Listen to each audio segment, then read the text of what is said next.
Hi friends, இன்றைக்கி இந்த வீடியோவில் என்ன பார்க்க போகிறோன்னா 5 மெத்தடில் வந்து இந்த பேங்கிள்ஸ்லாம் வந்து யூஸ் பண்ணி வந்து இயரிங் வந்து பண்ண போகிறோம். அதுக்காக வந்து இதே போல் பெண்ட் ஆகிற மாதிரியான வளையல் வந்து எடுத்திருக்கேன். ஸோ ஃபஸ்ட் எடைக்காக வந்து இதே போல் வந்து ஒரு பேங்கிள் எடுத்துகிட்டு அதை வந்து இதே போல் ஆஃபாக வந்து 2 பக்கமும் ஈக்குவலாக இருக்க மாதிரி ஆஃபாக கட் பண்ணதுக்கப்புறமா ஒரு மூடி வந்து எடுத்திருக்கேன்.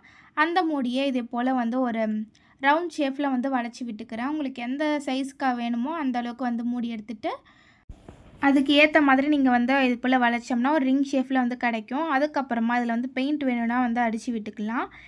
நான் பெயிண்ட் வந்து எதுவும் அடிக்காமல் அப்படியே வந்து ப்ளெயினாகவே விட்டுட்டேன். அதுக்கப்புறமா வந்து ஒரு இயரிங் ஹூக் மட்டும் எடுத்துகிட்டு இதில் வந்து அப்படியே மாட்டி விட்டுட்டோம்னா ஒரு ரிங் வந்து இயரிங் வந்து பண்ணிடலாம். ஒரு ஈஸியான ஐடியா தான். உங்களுக்கு அந்த வளையம் வந்து கொஞ்சம் பெருசாக இருக்க மாதிரி இருந்ததுன்னா கொஞ்சம் சின்ன சைஸ் மூடி எடுத்து கூட நம்ம வந்து வளைச்சோம்னா இன்னுமே வந்து கொஞ்சம் சின்ன சைஸில் இருக்கும். இப்போ அடுத்த ஐடியா வந்து பார்க்கலாமா? அடுத்த ஐடியாக்காக வந்து அதே மாதிரியான ஒரு பேங்கிள் தான் வந்து எடுத்திருக்கேன். அதையுமே இது போல் வந்து ஆஃபாக வந்து கட் பண்ணதுக்கப்புறமா வந்து இது போல் நல்லா வந்து பெண்ட் ஆகிற மாதிரி பேங்கிள் எடுத்துட்டோம்னா நம்மளுக்கு வந்து வளைக்கிறதுக்கு கொஞ்சம் ஈஸியாக இருக்கும். இல்லைன்னா வந்து கம்பி கூட நான் வந்து எடுத்துக்கலாம். அதுக்கப்புறமா இதை வந்து ஒரு பவு ஷேப்பில் வந்து வளைச்சி விட்டுக்கிறேன். நான் இப்போ வளைக்கிற மாதிரியே வந்து வளைச்சிட்டிங்கன்னா உங்களுக்கு எந்த அளவுக்கு சைஸுக்கு வேணுமோ அந்த அளவுக்கு வந்து குட்டியாக வந்து நீங்கள் இது போல் வந்து பவு ஷேப்பில் வந்து வளைச்சி விட்டதுக்கப்புறமா இதே போலவே இன்னொன்றுமே வந்து பண்ணி வந்து எடுத்துக்கிறேன். அதுக்கப்புறமா அது ரெண்டுமே ஈக்குவலாக இருக்க மாதிரி கீழே வந்து கட் பண்ணி எடுத்துக்கிறேன். இப்போ ஓரளவுக்கு பார்க்க ரெண்டுமே வந்து ஒரே சைஸில் இருக்க மாதிரி இருக்குது. இப்போ வந்து இது ரொம்ப ப்ளெயினாக இருக்கிறதுனால ஒரு வயலட் கலரில் வந்து ஒரு நெயில் பாலிஷ் வந்து இருந்தது. அதை வந்து இதுக்கு மேலே வந்து அடிச்சுக்கலாம் அப்படின்ட்டு இது ஃபுல்லுமே வந்து அடிச்சிட்டேன். பெயிண்ட்டு கூட அடிச்சுக்கலாம். நெயில் பாலிஷ் வந்து அடிக்கும்போது கொஞ்சம் வாட்டர் ப்ரூஃபாக இருக்கும். அதே மாதிரி வந்து அந்த நெயில் பாலிஷ்னால் ரொம்ப நாளைக்கு வந்து எடுக்காமல் இருக்கும். அப்புறமா அதுக்கு சென்டரில் வந்து ஒரு குட்டியானது போல் வந்து ஒரு ஸ்டோன் வந்து ஒட்டி ஃபினிஷ் பண்ணிக்கிறேன். அப்புறமா இதுக்கு பேக் சைடில் திருப்பிட்டு ஒரு இயரிங் ஸ்டட்டு மட்டும் அட்டாச் பண்ணிக்கலாம்.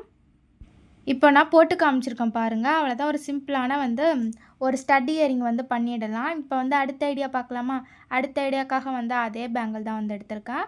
அதையுமே வந்து நம்ம இப்போ கட் பண்ணுற மாதிரி கொஞ்சம் ஆஃபாக வந்து கட் பண்ணி எடுத்ததுக்கப்புறமா இதை வந்து இப்படி ஸ்ட்ரைட் பண்ணிக்கோங்க. ஸ்ட்ரைட் ஆக்கிட்டு ரெண்டு பீஸ் எடுத்துகிட்டு அது ரெண்டுத்தையுமே இது போல் வந்து ஸ்ட்ரைட் ஆக்கிட்டு ரெண்டுமே ஈக்குவலாக இருக்க மாதிரி கட் பண்ணி எடுத்துக்கிறேன். அதுக்கப்புறமா வந்து ஒரு மூடி எடுத்துகிட்டு அதை வந்து இது போல் ரவுண்டாக வந்து வளைச்சி எடுத்துக்கிறேன். உங்களுக்கு எந்த அளவுக்கு அந்த சைஸ் வேணுமோ அந்த அளவுக்கு சைஸ்க்கு ஏற்ற மாதிரியான ஒரு மூடி வந்து வச்சு இது போல் வந்து எண்டு வரையுமே கட் பண்ணிடாமல் கடைசியாக அந்த கேப் வந்து கொஞ்சமாக இருக்கிற மாதிரி வளைச்சி வந்து எடுத்துக்கலாம். அதுக்கப்புறமா அது வந்து ரொம்பவே ப்ளெயினாக இருக்க மாதிரி இருந்தது. அதனால ஏதாச்சும் ஒரு ஸ்டோன் இல்லைன்னா வந்து லேஸ் வந்து ஒட்டலான்னு இதுக்கு மேலே வந்து ஸ்டோன் தான் ஃபஸ்ட்டு ஒட்டினேன். அதுக்கப்புறமா ஸ்டோன் வச்ச மாதிரியே வந்து ஒரு லேஸ் வந்து இருந்தது. அதை வந்து இது ரெண்டுத்துலையுமே வந்து க்ளூ யூஸ் பண்ணி வந்து ஒட்டிக்கிறேன். நீங்கள் வந்து அப்படியே கூட ப்ளெயினாக கூட ஒட்டலாம். இல்லைனா வந்து உங்களுக்கு பிடிச்ச மாதிரியான நீங்கள் வந்து டிசைன் வந்து பண்ணி வந்து எடுத்துக்கலாம். இப்போ இந்த ரெண்டுத்துலேயுமே வந்து ஸ்டோன் வச்ச அந்த லேஸ் வந்து ஒட்டினதுக்கப்புறமா வந்து கொஞ்சம் நல்லா வந்து ட்ரை ஆனதுக்கப்புறமா இதுக்கு பின்னாடி வந்து ஒரு இயரிங் ஸ்டட்டு மட்டும் இது போல் வந்து வச்சு ஒட்டிட்டோம்னா இதுவுமே வந்து ஒரு ஸ்டட் இயரிங் வந்து பண்ணிடலாம். ஸோ அடுத்து வந்து 4th ஐடியா வந்து பார்க்கலாமா? அதுக்காக வந்து இதே போல் வந்து ஒரு பேங்கிள் எடுத்துகிட்டு அதை வந்து கொஞ்சமாக மட்டும் இதே போல் கட் பண்ணதுக்கப்புறமா இதை வந்து யூ ஷேப்பில் வந்து ஃபஸ்ட்டு வந்து ஸ்ட்ரைட் பண்ணிவிட்டு இதை வந்து யூ ஷேப்பில் இந்த போல் வந்து வளைச்சி வந்து எடுத்துக்கிறேன். இதே போல் 2 பீஸ் வந்து வளைச்சதுக்கப்புறமா ஒரு இயரிங் ஹூக் மாட்டிட்டு இதே போல் வந்து ரெண்டுத்தையுமே இதே போல் வந்து ப்ரெஸ் பண்ணி வந்து எடுத்துக்கிறேன். இப்போ அடுத்ததாக வந்து ஒரு 2 ஸ்டோன் வந்து எடுத்திருக்கேன். ஒரு எல்லோ கலர் மாதிரியான ஒரு ஸ்டோனு, அதுக்கப்புறமா ஒரு பிங்க் கலர் ஸ்டோன் வந்து எடுத்திருக்கேன். அந்த ஸ்டோனை வந்து ஃபஸ்ட்டு வந்து கோல்டன் கலர் மாதிரி இருக்க ஸ்டோனை ஃபஸ்ட்டு ஒட்டினதுக்கப்புறமா அந்த பிங்க் கலரில் இருக்கிற ஸ்டோனை வந்து அந்த கோல்டன் கலர் ஸ்டோன் ஒட்டியிருக்கோம்ல அதுக்கு கீழே வந்து கொஞ்சம் சென்டரில் இது போல் ஒட்டிட்டோம்னா ஒரு ஹூக் இயரிங் வந்து பண்ணிடலாம். இதுவுமே வந்து ஒரு ஈஸியான ஐடியா தான். இப்போ வந்து 5th ஐடியாக்காக வந்து கொஞ்சம் முன்னாடி யூஸ் பண்ண அந்த பேங்கிளில் கொஞ்சம் தின்னாக இருக்க மாதிரி இருக்கும். இது வந்து கொஞ்சம் மொத்தமாக இருக்க மாதிரி வந்து எடுத்திருக்கேன். அதுக்கப்புறமா நான் இப்போ வந்து வளைக்கிற மாதிரி இது போல் வந்து கொஞ்சமாக ட்ரையாங்கிள் ஷேப்பில் இருக்க மாதிரி இல்லைனா வந்து அந்த ஃப்ளவர்ஸ் அந்த பெட்டல்ஸ்லாம் இருக்குல்ல அந்த ஷேப்பில் வந்து இதே போல் வந்து வளைச்சி வந்து எடுத்துக்கிறேன்.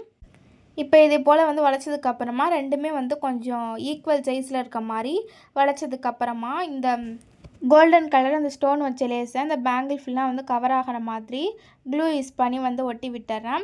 இதுன்னு இல்லை, உங்களுக்கு பிடிச்ச மாதிரியான நீங்கள் வந்து ஸ்டோன் வந்து யூஸ் பண்ணிக்கலாம். இப்போ இதே போலவே அதுலேயுமே வந்து ஒட்டினதுக்கப்புறமா வந்து ஒரு ஸ்டோன் வச்ச ஒரு ஸ்டட் இயரிங் வந்து இருந்தது. அதை வந்து இதுக்கு மேலே இது போல் வந்து வச்சதுக்கப்புறமா க்ளூ யூஸ் பண்ணி வந்து ஒட்டி விட்டுறேன். அவ்வளோதான். இதே போலவே அதுலேயுமே வந்து இந்த ஸ்டட் இயரிங் வந்து அட்டாச் வந்து பண்ணிக்கிறேன். அவ்வளோதான். இதையுமே வந்து போட்டு காமிச்சிருக்கேன் பாருங்கள். ஓகே, இந்த 5 ஐடியாஸில் வந்து உங்களுக்கு வந்து எது வந்து பிடிச்சிருந்துச்சின்னு வந்து கீழே வந்து கமெண்ட்டில் வந்து கமெண்ட் பண்ணுங்கள். ஓகே, இந்த வீடியோ பிடிச்சிருந்துச்சின்னா லைக் பண்ணி சப்ஸ்கிரைப் பண்ணிக்கோங்க. நெக்ஸ்ட்டு வந்து ஒரு கிராஃப்ட் வீடியோவில் பார்க்கலாம். தேங்க்ஸ் ஃபார் வாட்சிங். பாய்.